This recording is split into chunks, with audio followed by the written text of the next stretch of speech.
Bom dia a todos aqui. Na manhã de hoje, a gente vai refletir sobre o tema principal das leituras que nós lemos do nosso lecionário. E vamos contextualizar. Quem aqui já ouviu falar que culturalmente no Oriente Médio e todas aquelas regiões, até a Índia, o Oriente, o visitante, um estrangeiro que passa pela sua vida, pela localidade, na maioria dos lugares, ele é muito bem recebido. E é o que alguns chamam de lei da hospitalidade lá do Oriente, Isso é muito visto no Oriente Médio, ali pela África, O hóspede,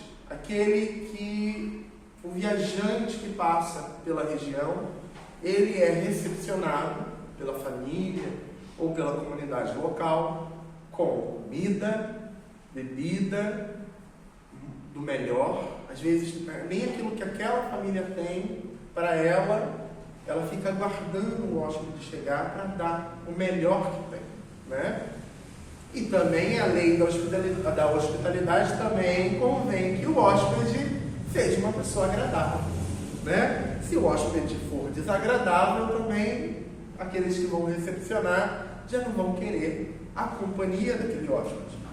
Então, é uma via de mão dupla. Você está precisando e passando, nós vamos te receber com muito amor, muito carinho, E você também tem que ser recíproco e ser alguém agradável, minimamente, Isso é uma lei que em todo o Oriente Médio, ali naquelas partes da África e no Alto Oriente, você vai perceber muito.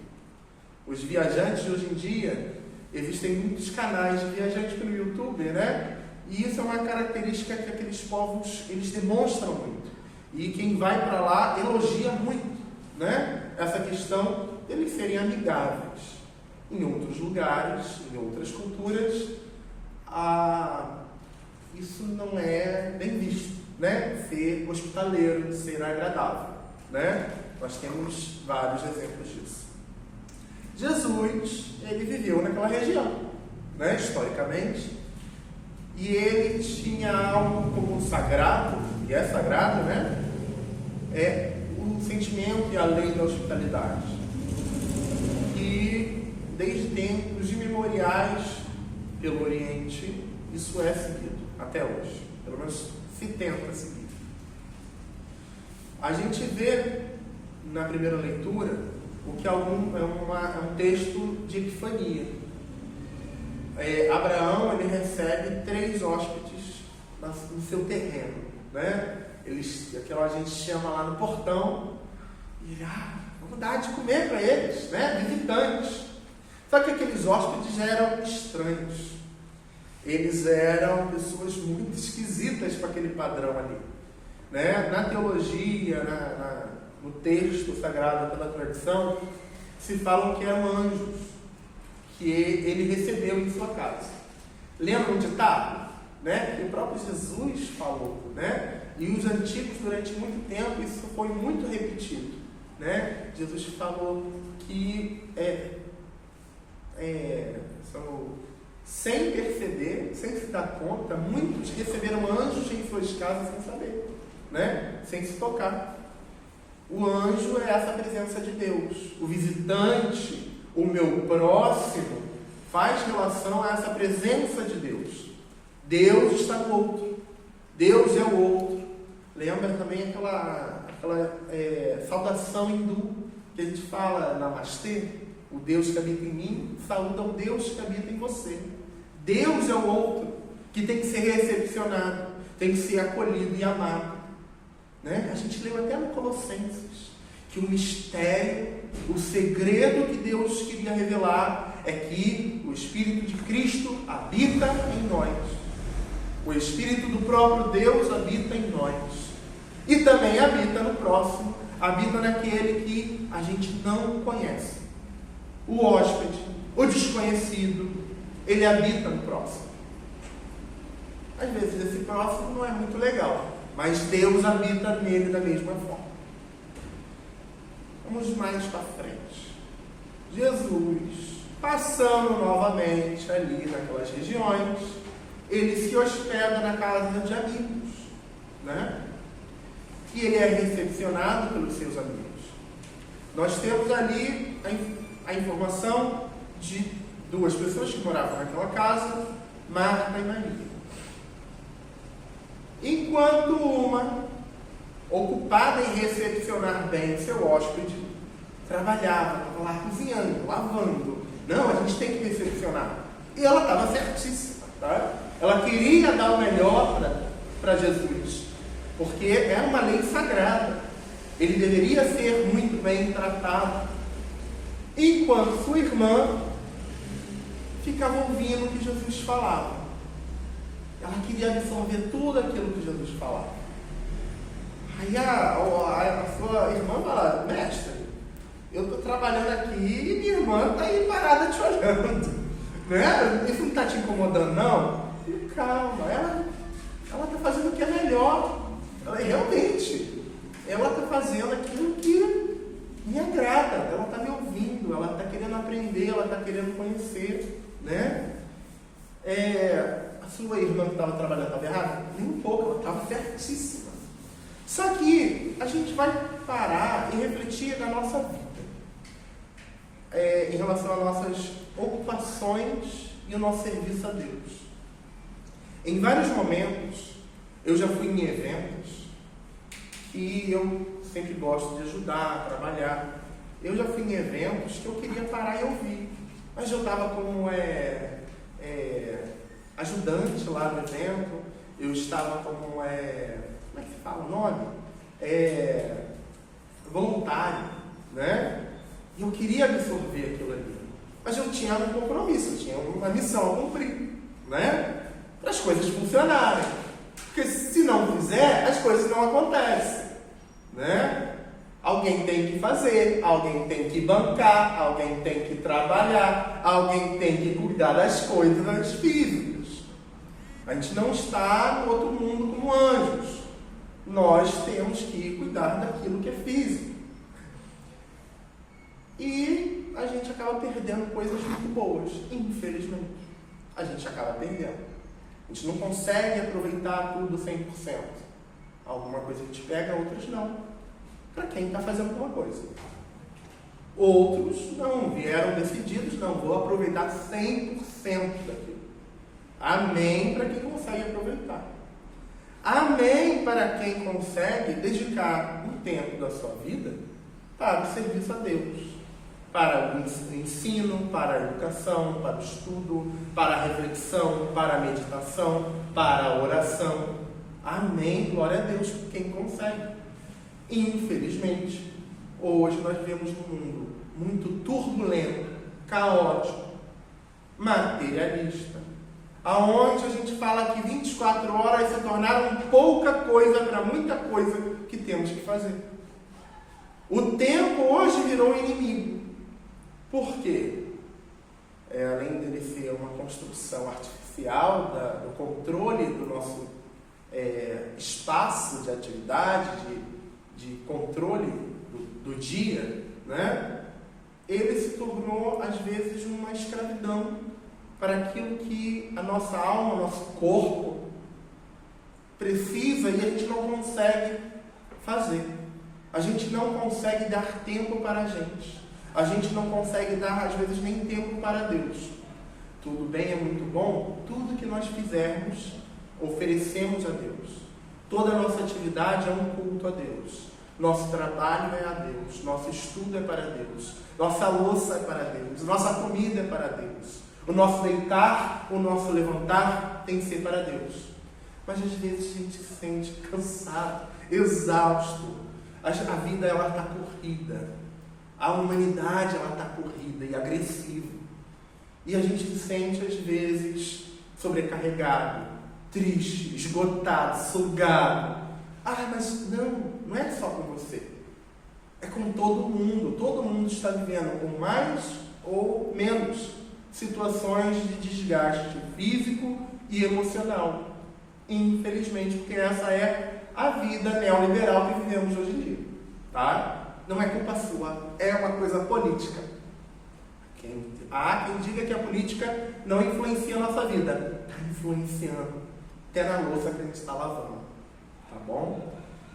A gente tem que ter então o quê? Maturidade. Buscar. Maturidade e equilíbrio nas nossas atividades. Um mínimo de controle de nossas atividades, oferecendo a Deus. Não posso meditar, não posso refletir o quanto eu gostaria, mas o pouco que eu faço, eu tenho que dedicar a Deus. O pouco que eu consigo refletir, meditar e orar, eu tenho que estar conectado com Deus. Porque senão, se a gente querer fazer as coisas por conta própria sempre, a gente vai cair em frustração, em desgaste espiritual, em desgaste emocional, que o nosso próprio corpo não aguenta. O nosso próprio corpo não foi criado para isso. E, infelizmente, a gente vive uma vida de TikTok, uma vida de vídeo de Instagram, onde tudo é muito rápido. Nosso corpo, nossa alma foi feita para o silêncio, o descanso, para trabalho físico também, mas muito mais para o descanso. Só que a nossa ilusão de um trabalho que não termina nunca tem nos tirado, às vezes, o silêncio da gente entender e escutar o nosso coração, escutar a voz de Deus no nosso coração, escutar a voz do nosso próximo no nosso coração. E nós não vemos mais o próximo como um hóspede que é muito bem-vindo. Às vezes a gente vê o próximo como alguém que está querendo roubar o meu tempo, roubar as minhas atividades, roubar o meu tempo, que é muito precioso. E mas quando a gente começa a entender que o próximo, ele quer desabafar. Às vezes quer desabafar besteira. Às vezes quer desabafar tristeza. Às vezes precisa só de uma companhia. Às vezes precisa de um pão, de uma comida. Mas o próximo é o próprio Deus. Quando eu dedico um pouco do meu tempo para o próximo, eu estou dedicando a Deus. Eu estou dedicando, mesmo onde se torna uma atividade exaustiva, lembra isso. Bota na mão de Deus, oferece tudo que a gente fizer a Deus. As coisas pelo menos andar. Senhor, toma conta. Senhor, isso é seu. Quem tem uma vida mais confortável, principalmente financeiramente falando, tem mais tempo, tem mais qualidade de vida, existe um espaço melhor, né? Aqui vocês moram em Sorocaba, vocês têm um espaço muito bom para ter calma, tá? Que é muito bom, para aproveita, agradece a Deus, porque tem lugar que nem isso vocês teriam. Tem um lugar que a falta de paz é a regra. Como você vai separar, dividir, refletir num lugar onde é um caos eterno? Então, infelizmente, esses lugares existem, mas o florescer, o cultivar e o germinar de uma espiritualidade sadia necessita de um pouco de paz. Às vezes, o nosso trabalho, mesmo que a gente esteja imerso em muito trabalho físico, afazeres, a gente tem que separar um pouquinho do nosso tempo para buscar um pouco de paz na nossa alma, no nosso espírito. A gente precisa se alimentar de paz, porque se a gente só ficar se alimentando de trabalho, rotina, uma hora a gente vai ficar intoxicado. Jesus, ele fala, olha, o melhor é ter paz, o melhor é refletir, o melhor é se alimentar do bom do melhor, que é a palavra de Deus, as coisas que nos levam para cima. É muito bom, mas é o ideal, mas não é o real que nós temos. Nós, como cristãos, buscamos melhorar o nosso ambiente à nossa volta, criar situações que de fato possibilitem a melhoria de qualidade de vida para nós e para aqueles que estão à nossa volta. Oremos. Quando a gente ora hoje, a gente orou pela nossa pátria, a gente orou pela paz no mundo. Isso faz parte também. da gente buscar um mundo, uma realidade onde nenhum daqueles que necessitam não tenham tempo para viver uma vida. Não ter uma vida com dignidade. Não ter uma vida onde lhe falte o pão. Porque aquele que falta pão, lhe falta comida, lhe falta um teto, não tem tempo para ficar pensando em espiritualidade, em meditação. Não tem. Tem que pensar em sobreviver.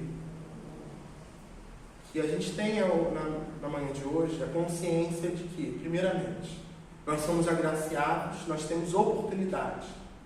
Nós temos o privilégio de estar hoje refletindo na palavra de Deus, refletindo sem pressa hoje. Que o relógio não nos seja grilhões, que o relógio seja um companheiro que nos ajude, mas não seja um grilhão que atrapalhe a nossa caminhada. Que as atividades da vida sejam atividades que ofereçamos a Deus, que sejam consagradas em nome de Jesus, tudo aquilo que nós fizermos para nós, para o nosso mundo, a nossa volta, trabalho e principalmente para o próximo. E que tenhamos maturidade de buscar melhorar aquilo que não é ainda o ideal. Melhorar as situações à nossa volta. Melhorar o relacionamento que nós temos com o nosso próximo, com o hóspede que está lá fora. Também da mesma forma que essa igreja seja um lugar de acolhida e hospedagem para aqueles que necessitam, aqueles que são muito bem-vindos aqui. Devemos ser hospitaleiros, devemos ser agradáveis, devemos buscar essa hospitalidade que hospedou anjos da parte de Deus, que hospedou Marta e Maria, como elas hospedaram o próprio Deus. Que a epifania de Deus aconteça em nossa vida, em nossa caminhada como igreja, em nossa caminhada cristã no mundo, no trabalho, no estudo, no mundo. Que Deus nos abençoe. Amém.